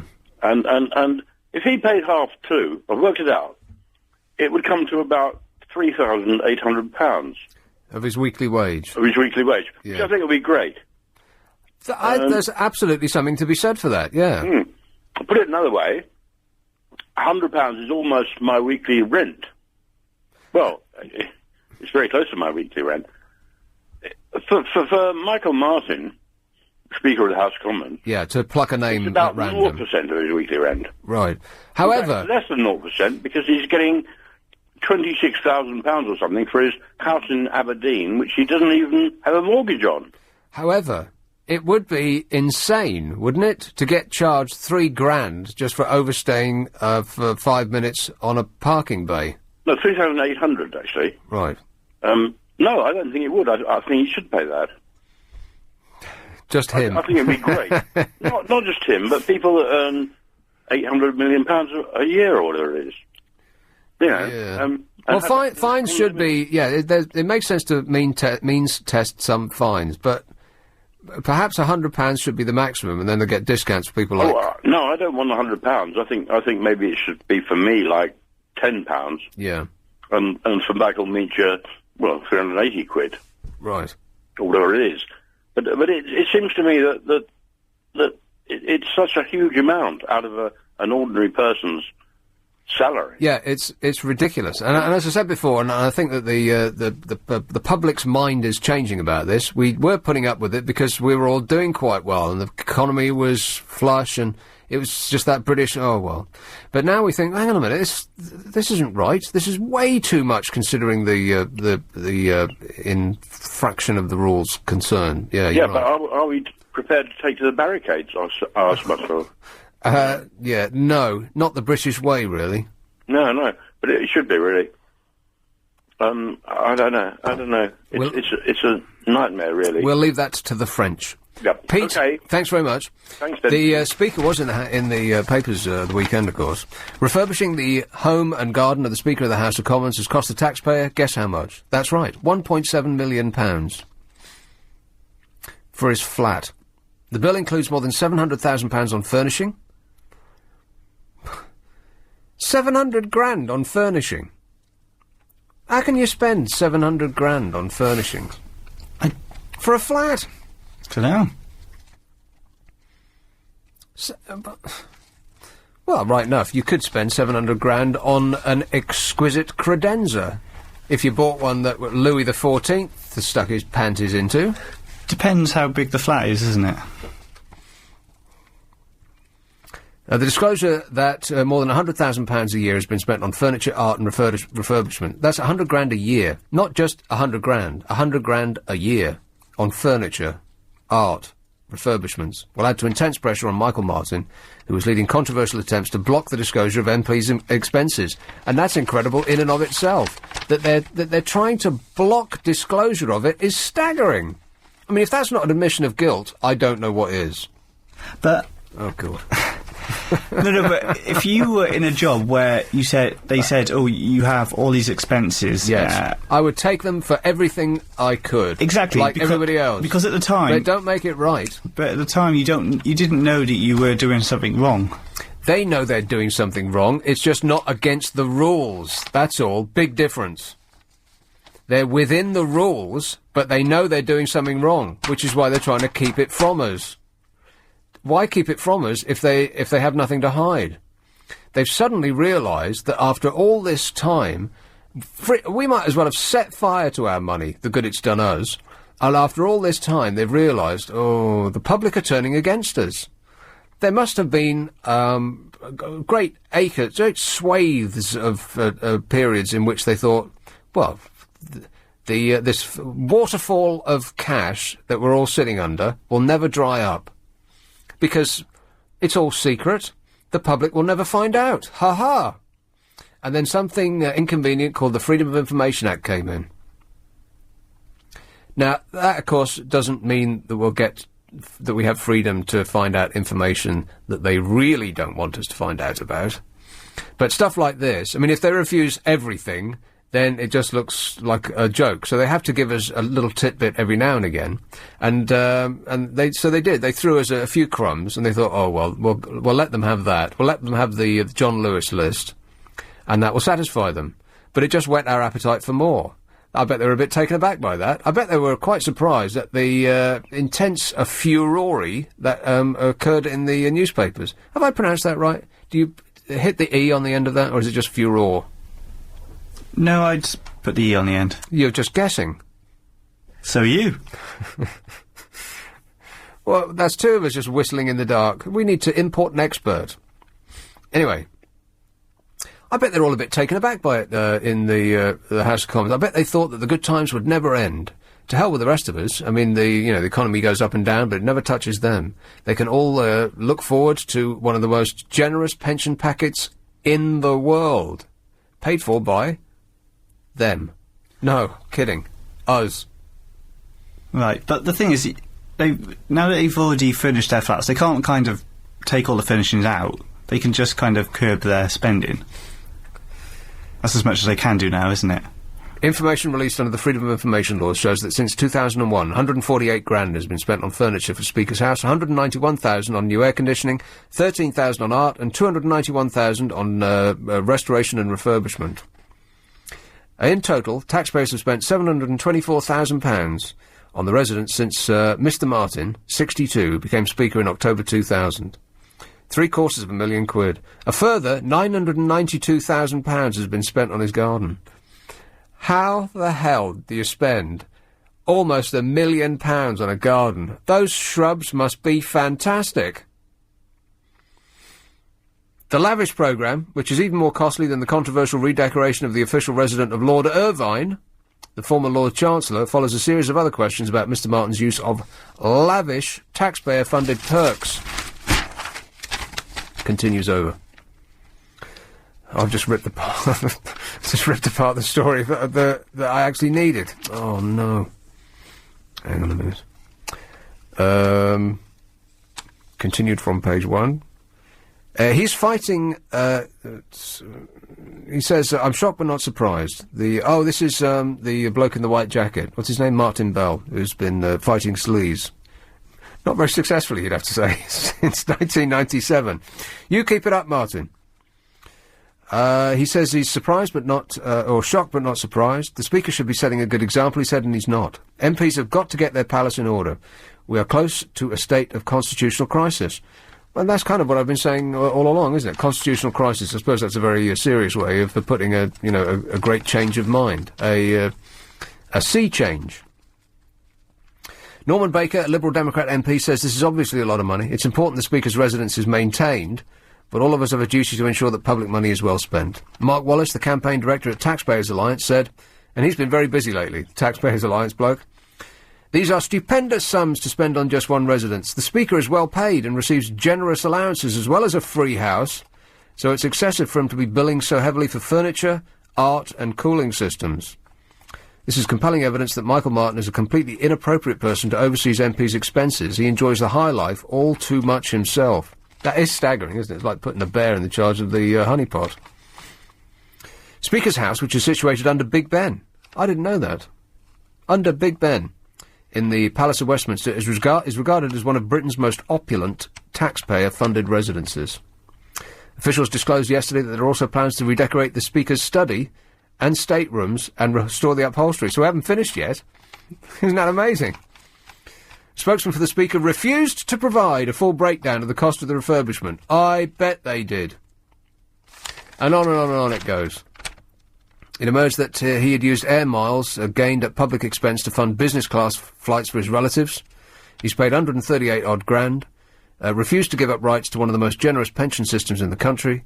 He will receive half his salary as a pension until he dies. Similar schemes were previously available to the Prime Minister and Lord Chancellor, but have been scrapped. His continues unabated. With our compliments. Maybe the furnishings didn't cost that much, but the workmen have just taken their time. LBC 97.3. Oh, 29.55. Oh, I saw 28. So I've got to do another, fill for another minute and 55. I'll tell you what, I'll talk to David. Leytonstone, hello. Hello there. David. Yes, hello, Nick. Yes, there's a bit of good news to spread for people that may have been caught in a yellow box in Leytonstone. Oh, yeah. It was in the newspaper recently, but I don't know whether anybody picked up on it to talk to you. But a lot of people got caught in it, in fact hundreds, if not thousands, and the entire box was scrapped because it was illegal.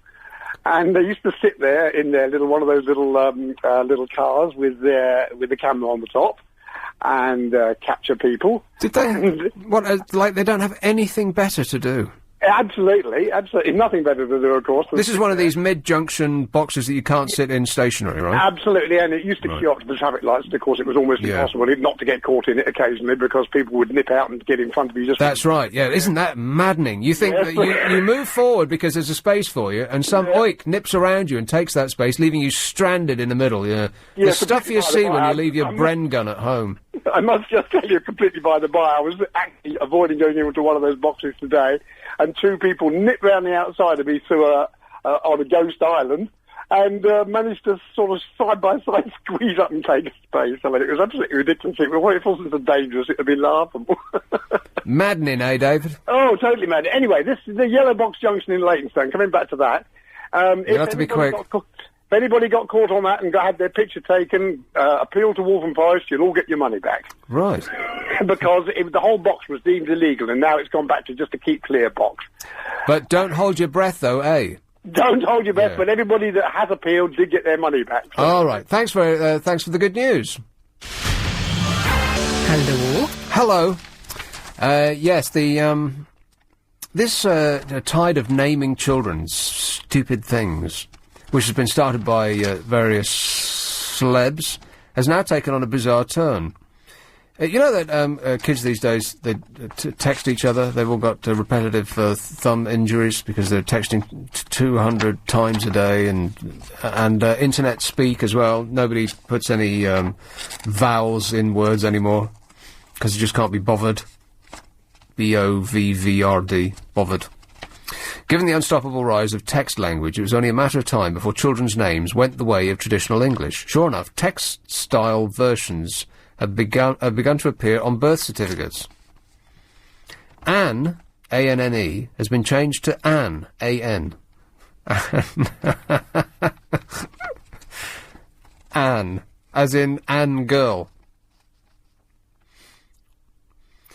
Connor, C-O-N-N-O-R, to C-O-N-N-A. Laura, L-A-U-R-A, to L-O-R-A. And the Moronicization of British society continues apace. I thought and had gone... You thought? Thought. And had gone to N. Anne has gone to N, the letter N? Yeah. That's what I get in texts. No, that's and.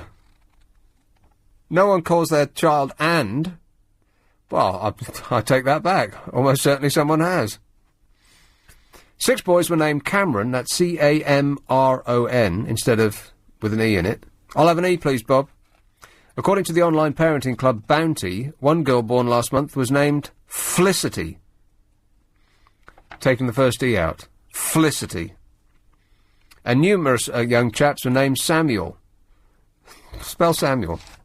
S-A-M-E-U... E-L. No. At the end, yeah. Not E-L, that's Samuel. No, S-A-M... E-U-L. Yeah. Yeah. Now they're spelling it S-A-M-I-U-L. Because that's the way they say it, innit? Samuel. Last year, a couple were told they would not be allowed to register their son's name as for real. That is, the number 4, followed by R-E-A-L. You can't have a number as a name. Officials in New Zealand ruled that the use of a number made it inappropriate, so Pat and Sheena Wheaton had to opt for their second choice, Superman. In this country, other bizarre choices officially registered have included... For a girl, IKEA. That's quite nice. Shut up. The trend is thought to be inspired by the likes of Gwyneth Paltrow, who named her daughter Apple. And Jamie Oliver, who has daughters Daisy Boo and Poppy Honey. And for that reason alone, he should be shot. Am I right? You should change your name to Dude, and then you could sue everyone. Dude. Dude would be an excellent name for a bloke, wouldn't it? You could only do surfing for a living. I mean, you couldn't be a banker, could you? Hey, dude. But then you'd be turning around every time, wouldn't you? Especially in California. Like every 5 yards you'd be turning around. What?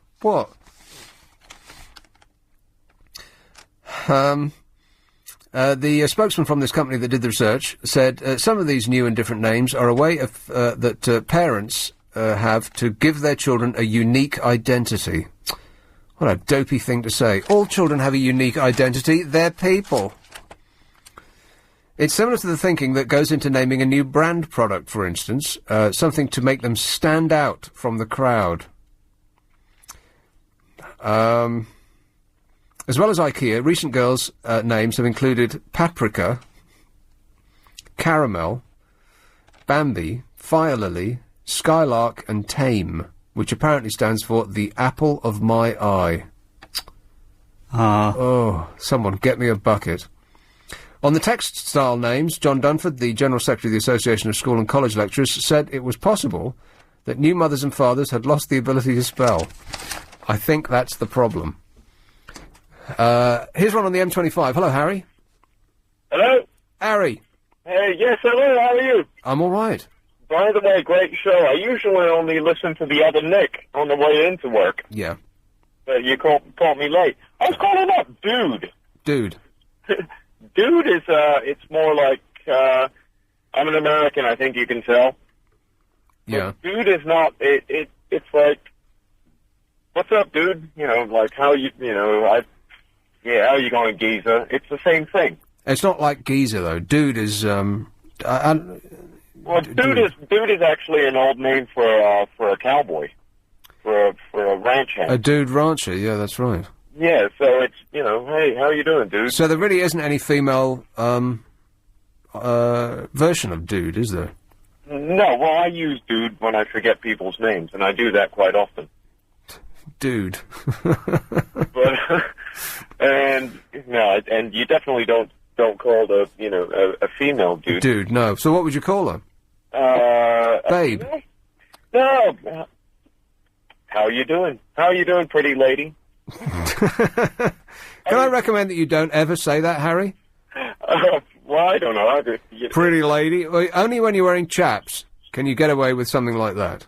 Oh, I don't know. I mean, I guess I look like a cowboy. Huh? Yeah, you'd have to be actually punching a steer at the time. No, absolutely not. By the way, if you ever call someone brother, that's absolutely derogatory in the U.S. Why? It's a racist term for a black man. Brother? Yep. What if they're your actual brother? Oh, of course. Right. You give me a pass. I'll give you a pass on that, but you say, what's happening, bro? That's a derogatory term these days for a black person. Well, I did not know that. I'll always take my brother when I go to America, just in case. No worries. But, dude, you say, hey, what's up, dude? No big deal. It's kind of like, how you doing? I don't know how it works over here, but dude is not derogatory. Right. Mate. By the way, yeah, mate. Although mate has I don't like being called mate, because there's a certain aggression about mate, isn't there? Particularly if you don't know. Well, nobody that you know would call you mate. There's an element of violence in mate. You're right, mate. It's like there just is. See, I haven't picked up on that, but if you say hello, mate, in the U.S., it's kind of a lot of the gay community in the U.S. use that. Mate? Mate, yes. What, if they're actually mating at the time? No. If they're gay, they use the phrase mate. And that is a gay pickup line. Mate. I'm not gay, I'm married and whatnot, but... Not, as in, would you like to mate? Just, all right, mate. Or maybe they're using it as a verb. All right, comma, mate. As in, ready, steady, go. No, it's kind of, an understood thing. Right. Also, another thing, if you want to talk about that subject, the rainbow flag. Yeah. That's synonymous that, yes, I am gay. What, if you're carrying a rainbow flag? Or no, if you have one on your car, or... Right. You wear a rainbow T-shirt. Right. Not that you like colours, or are a fan of nature. No, absolutely not. Right. Not in the U.S., at least, but you have a great show. Thanks very much, Harry. I usually listen to the big guy in the morning, Nick, the other Nick, and I tuned in, I'm driving back from Guildford, and I'm like, great show. I enjoy this. I'm actually going to waste the money and call you because I like your show so much. Okay, well, it's a good job as a cheap call. Thanks very much, Harry. Hey, cheers, mate. Bye. Cheers, dude. Mate. Mate. Well, that's going to upset a lot of people in the east end of London. They're going to be biting their tongues from now on. Mate is out. Everyone says Unless mate. it's in. Huh? Everyone says mate. Yeah. Yeah, I don't like being called mate, though. Mate suggests... I don't know, there's just something a bit negative about mate. It's one of those words that people just use, but without meaning. What, mate? What, mate? No, people don't really mean it. Well, I know it has no meaning. It's just a noise to put on the end of the sentence that you're using. I mean, you could just leave it out entirely, and it would still make the same sense, wouldn't it? All right. All right. See? All right, mate. All right. See? It works. And you save having to say that extra syllable, thereby doing your bit to protect the environment. Here's one in Wolverhampton. Hello, Andy. Hello, Nick. Andy. Hey, you call people mate when you say goodbye to them on the show. I do not. You certainly do. Oh. Honestly, I've said you loads of times. Go, cheers, mate. Really? Oh, yes. Okay, then. Anyhow, was it just for the kind of comic effect, or do you really pay £50 for an average bag of shopping in your neck of the woods? Actually, it comes out at about... It's about 40, isn't it? A bag of shopping is 40 quid. Blimey, Charlie. It doesn't quite come to that down here. Right, well, you're still using groats and shekels in Wolverhampton, aren't you? The only time you'd kind of get it anywhere near that is if you buy anything from a train station or a... Andy, that's absolute nonsense. Food costs the same in Wolverhampton as it does in London, more or less. No chance. Well, you can't, when you go for your weekly shop... No way, not even close, go on. How much do you spend? On a weekly shop? Oh, I spend money like there isn't a tomorrow, so I'm not really a good example. But just I would say pound for pound, but item for item, that your stuff's way more expensive, because my girlfriend lives Gravesend, so I know how much more when I shop down there than when I shop here. Oh, Gravesend, well, they're notorious for it. Now, answer the question, Andy. You do your weekly shop, how much does it cost? 120 quid, right? No, that's only me. Oh, 60 quid? Yeah, probably. Okay, how many bags do you get for that? I kind of do it in bits and pieces. I don't kind of do it all in one hit. I'm one of these blokes who kind of shop on the way home from work and then eat what I want that day and then plan a bit more the next day. But you're a pecker. Yeah, I guess. Maybe I should rephrase that. I don't know how many bags I get. I don't know. Probably you know what? No one cares. Probably. That's the essential part of this conversation. No one cares. Apart from it, like I say, if you buy stuff at a train, which really, really annoys me because I've used the train a lot, that if you go to the same stores that you get, in the high street, when they've got a branch on the train station, they just hike up the price of something chronic, and yet they're still packed out with people. Yeah. Well, it's just my nut. I can understand why they do it, but it really gets on my goat because you could just walk 5 minutes down the road and literally in Wolverhampton, and the stores I'm talking about. 5 minutes down the road, they've got their main branch, and you buy the same box of grapes for £1 less. Yeah, I think it's called convenience and the cost thereof. Yeah, but the essential part is stop whining. Stop whining, Andy. Thanks a lot. Nice one, cheers, mate. Mate. 0845 6060 973 945. LBC Travel with Karen Mercer. Yes. Here is Totteridge, Giselle Marbell. Hello, my dear. How are you? Good, thanks. Well, I had a friend called Dude. You had a friend called Dude? Well, yeah. That was his actual name? That was his actual name, because Dude is a name in Dinka. His name in what? Dinka, you know the Dinka tribe in southern Sudan. Oh, they're one of my favourite southern Sudanese tribes. You're so mad. You know Alec Weck, the very beautiful Sudanese model? No. Very tall girl No. who lives here in England as a refugee. No. Her name is Alec Weck. Oh, Alec Weck. No. Yes. She's a Dinka. They're very Well, tall, that's very really dark. offensive. I'd like to say that that's not the opinion of LBC. Anyway, they're a tribe in southern Sudan, and Dude in Dinka means, it's quite an honourable name. It's usually given to the son of chiefs. It's a lion, the chief lion who's head of the pride, usually. The most powerful and... And how's it spelled? Dude, D-U-D-E. All right. And his name was Dude. Dinka Dude. Dinka Dude. So it's a real name. It's funny how names in different languages... I mean, for example, there's a name in Russia and in Poland called Luda. Yeah. And in German it means tart. Better make sure of where you go on holiday then, if that's your name, eh? Exactly. Yeah. You don't want to raise people's expectations. Exactly. Thanks, Giselle. Hey, it's like an education, this show, ain't it? No. Here is Edmonton. Hello, Bob. Hello, mate. You all right? Yes, dear.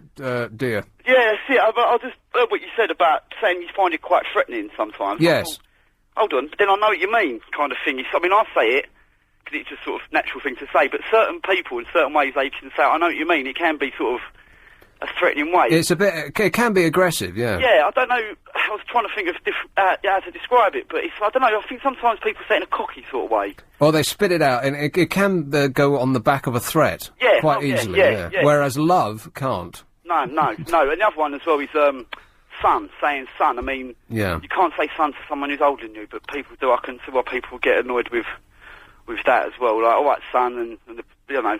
But certain times it's all right. It depends as well who you're talking to. If you don't know the person as well. I mean, saying son sounds sort of condescending and cocky. Well, yeah, absolutely. Unless you're significantly older and the person that you're saying son to is below a certain age. So, and that just gets a very complicated...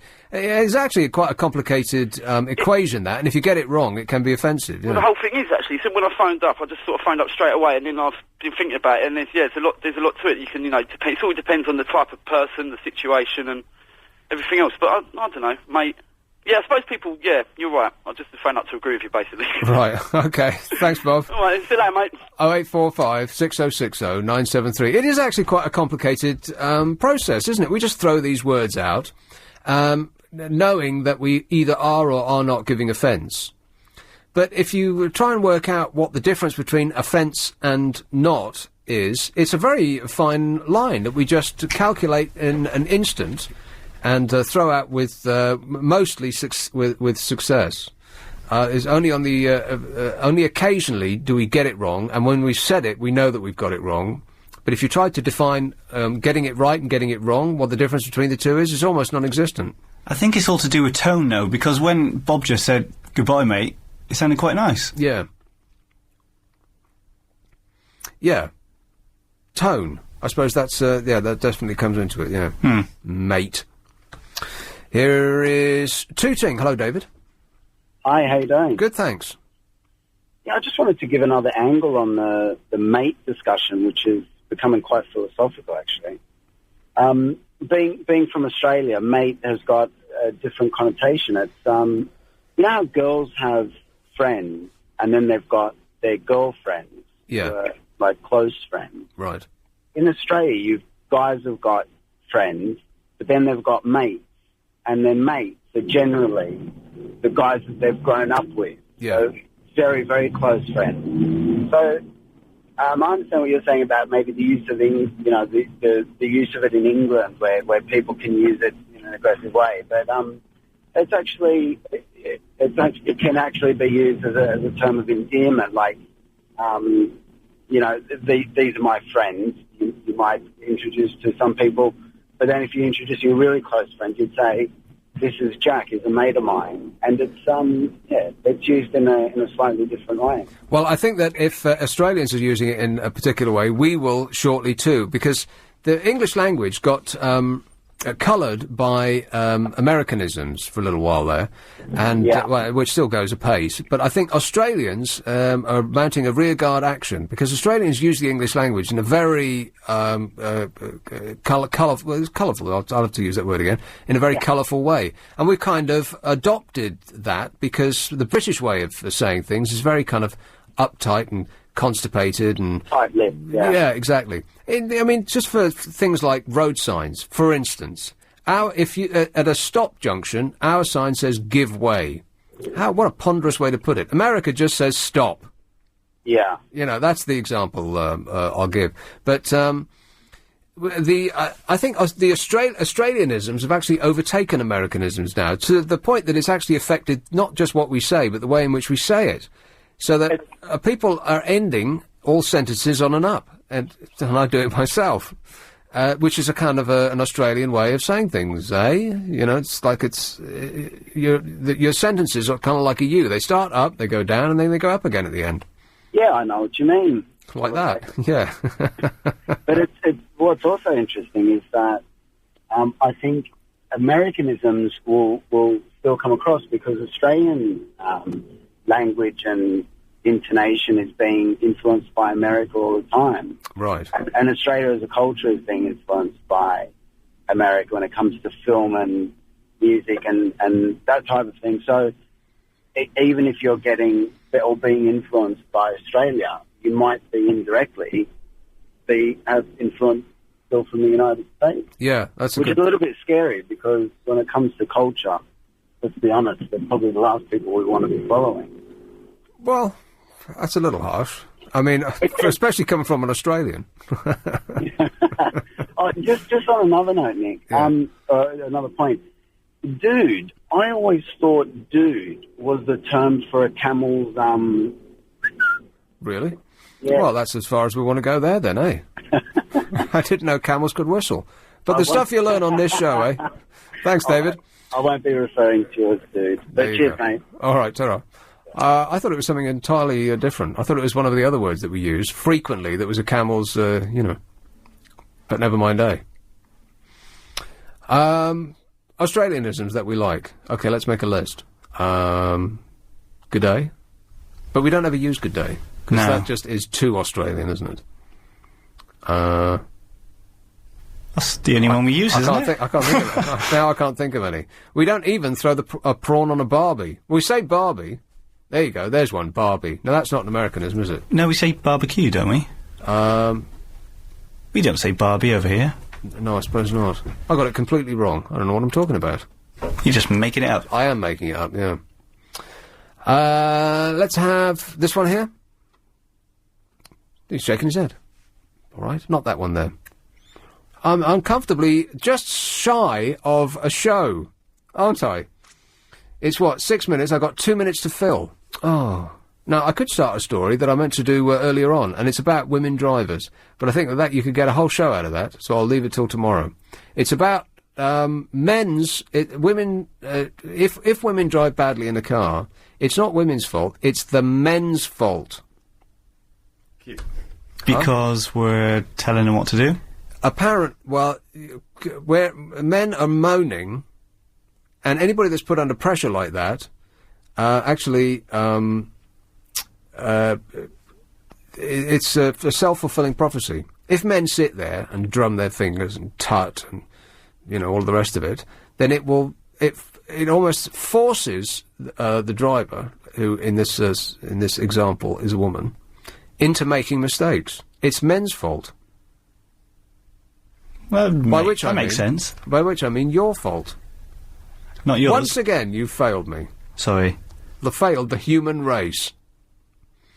Well, I think that bit of nonsense waffle has actually killed a lot of time and done the job well. I'll do that tomorrow. Now then, what have we talked about tonight, eh? Hey, there's one, you see? The way I finished that sentence, eh? Brilliant. We've been talking about parking attendants wearing new hats. Yes. People standing up for their parking rights. Yes. One bag of shopping costs 50 quid, apparently. It does. The Millennium Dome has turned into an overwhelming success. Yes. Felicity becoming Felicity. Felicity. And other text names. That's worryingly towards the end of the show. You haven't been making notes. Go ahead. People called Dude Yes. They're not in order, these, by the way. Right. Is say mate a threat. Yes. Sexual harassment and come on signals. Right. And terminal chaos at terminal 5. Is that it? Well, that's what you've talked about. That absolute rubbish. Must do better. Talk about more and it'll get on the list. This is LBC 97.3. Clive is next. Good evening, it's LBC 97.3. I'm Clive Bull with you till 1 o'clock. Coming up, your call on the topic of your choice. You might want to talk about tomorrow being a protest day against 4x4 owners, with threats of tyres being let down, stickers being stuck on your windscreen. Is that right? Are lap dancing clubs morally wrong? Is it right for businesses to be entertaining their clients there? And have you ever tried meditation? Does it work? 0845 6060 973 is the number to call.